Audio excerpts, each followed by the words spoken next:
if he should see the convoy of an African minister, not our president, I'm not touching the presidents. The presidents are in a different world. The African minister. The African minister will never queue. Oh, he's anathemic. Oh, the African minister is a demigod. Oh, Africa. The African counselor in your rural home, when they go to churches, not even if it is not their denomination, they saunter to the front seats. And even our latter-day clergymen will invite them to share their wisdom with the people, even if we know that they are village fools.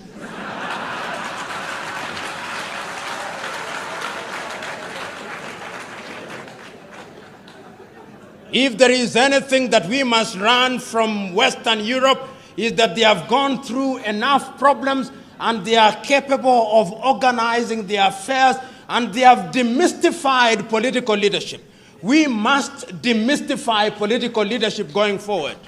And once we do that, and I think we can do it because I can now begin to see something happening in Africa.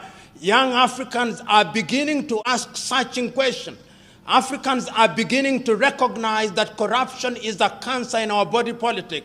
They are beginning to recognize that those who want to buy their votes don't mean well for them.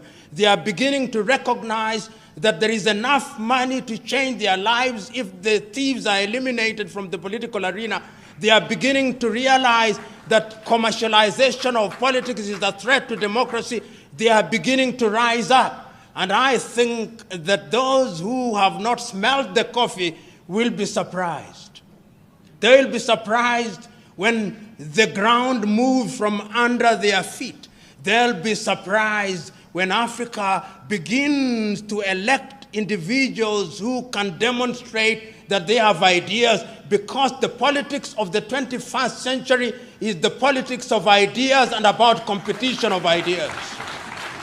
And therefore, when one is appointed into any public office because of the demands of the electorate, and this relationship between the African member of parliament or the African president and the electorate is a symbiotic relationship. It is symbiotic in a very perverse manner. And I suspect I'm misusing the word symbiotic, but I'll use it or misuse it nevertheless, to the extent that it explains my point.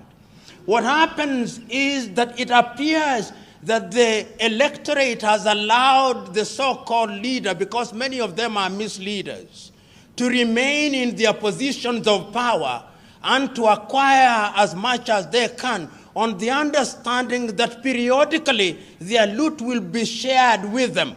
It is some kind of Robin Hoodism of a latter-day kind.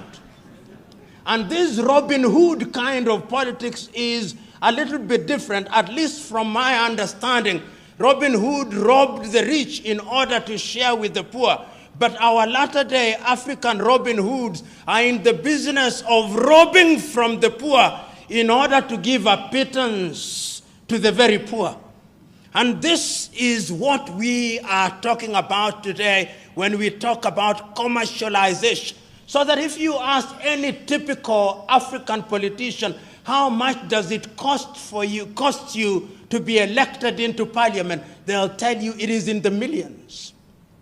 It is in the millions, and the millions they spend is perhaps 10 times more than they'll ever earn through their legitimate salaries. And I ask myself, if your salary in 5 years is going to be 1 billion Ugandan shillings, why should you spend 5 billion Ugandan shillings to get into that office? There must be something that we do not see, but you see, and I know what it is. What it is that getting into the office of the Member of Parliament, or indeed any other political office in Africa, is a guarantee that things will come. So that in many African countries, the politician is the major tenderpreneur. The politician is the gatekeeper. The politician is the one who receives the guests. He is the tax collector informally, aside from the URA. And in this regard, therefore, we must commercialize politics. We may blame the politicians, but what about the electorate? The electorate also is to be blamed. The electorate has insatiable thirst and hunger for things that they have not worked for. They have been trained and they no longer listen to ideas. My good friend Norbert Mao, who I was told was here, I do not know whether he is here, will tell you, not that I have talked to him this morning, but he'll tell you that one of the pains that one has to endure when you confront your typical African electorate is to convince the electorate that ideas count for something. Many times when you address the electorate and you are waxing eloquent, telling them, when I'm elected, I'm going to ensure that we have good health services. We are going to ensure that we have good schools. We are going to ensure that we create opportunities for innovation and invention and create opportunities for young men and women. They are waiting for you to finish. They will tell you, we hear you. We know you are going to do all those beautiful things. But in the intervening period, I must eat. And therefore, no matter how beautiful your ideas are, if you don't carry money on that day, your ideas, like the elephant before them, will never fly. Leaders who, upon ascending to power in Africa, became demigods. How many of you here will forget Mobutu Sese Seko? How many of you here will forget Jean Bedel Bokassa? How many of you here will forget Samuel Doe? And then we had the emergence of guerrilla movements where people rose against their very own who had used their positions of power to destroy what had been gained over the years. And then, in those early days, you will also remember that many African leaders, including the enlightened ones, took the view that because of ethnicity, it was necessary to unite the people.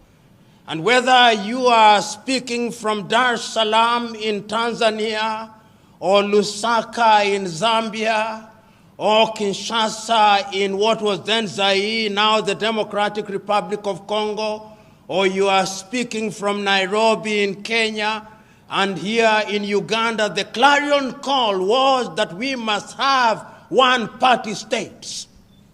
And the justification for one-party states was that we are so disunited, there are so many ethnicities, that if we allow multi-party politics, then what would happen to us is that we would be negatively ethnicized and that we would break our country.